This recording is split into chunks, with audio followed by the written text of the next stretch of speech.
Bonsoir à toutes et à tous et merci de nous rejoindre pour cette édition de ce lundi 17 août 2026. Au Gabon, le président Brice Oligui Nguema annonce une nouvelle orientation pour les bourses d'études accordées aux étudiants gabonais à l'étranger.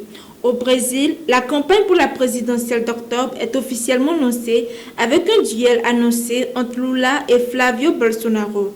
Et en Asie, les États-Unis et la Corée du Sud débutent les exercices militaires annuels malgré la volonté de Donald Trump de réduire l'engagement américain.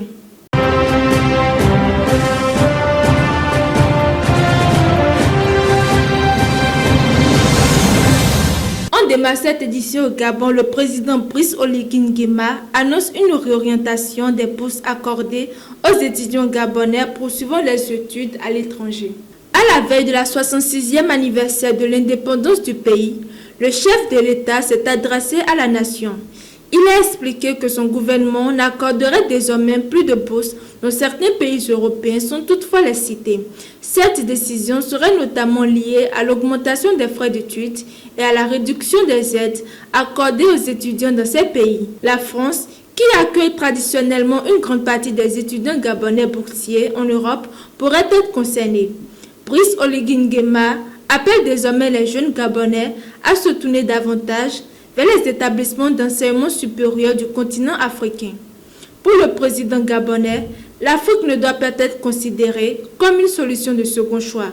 Il souhaite ainsi renforcer les établissements nationaux et développer les partenariats avec les universités africaines afin de former une jeunesse davantage adaptée aux besoins du pays. Après le Gabon, direction pour l'Amérique du Sud, où la bataille pour la présidence brésilienne est officiellement lancée. Les deux principaux candidats ont lancé leur campagne dimanche 16 août 2026.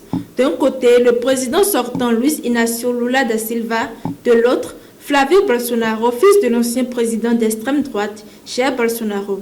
Lula a choisi São Bernardo do Campo, dans la région de Sao Paulo, pour donner le coup d'envoi de sa campagne. Un choix symbolique pour le président de gauche, puisque cette ville est historiquement liée à son parcours syndical et politique. À plus de 80 ans, Lula se présente pour un nouveau mandat et défend le bilan social de ses précédentes présidences. Il affirme vouloir poursuivre son combat politique contre la droite. Face à lui, Flavio Bolsonaro a lancé sa campagne depuis le quartier de Copacabana à Rio de Janeiro. Le candidat de droite promet notamment une baisse des impôts, une réduction de la bureaucratie et une politique sécuritaire renforcée. Il veut notamment classer comme organisation terroriste plusieurs groupes criminels qui sévissent au Brésil.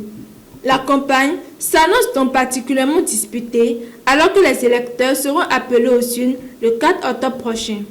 Et maintenant, cap sur l'Asie-Pacifique avec le début d'importantes manœuvres militaires entre Séoul et Washington.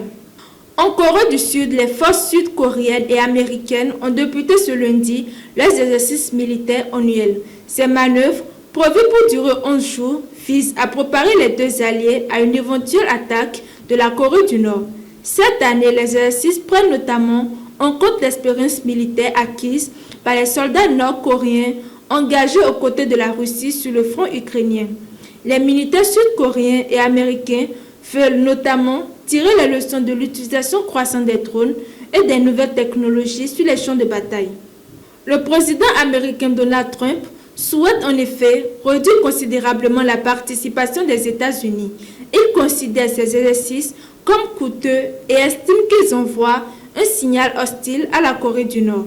Le président américain invoque notamment ses bonnes relations avec le dirigeant nord-coréen Kim Jong-un. Malgré ces déclarations, les exercices ont bien commencé comme prévu. Environ 18 000 soldats sud-coréens ainsi que des militaires américains stationnés dans le pays doivent initialement y participer. Séoul affirme de son côté vouloir maintenir une coordination étroite avec Washington tout en espérant que les relations entre Donald Trump et Kim Jong-un pourront favoriser à terme la reprise d'un dialogue. C'est la fin de cette édition. Merci de nous avoir suivis. Très bonne soirée à toutes et à tous.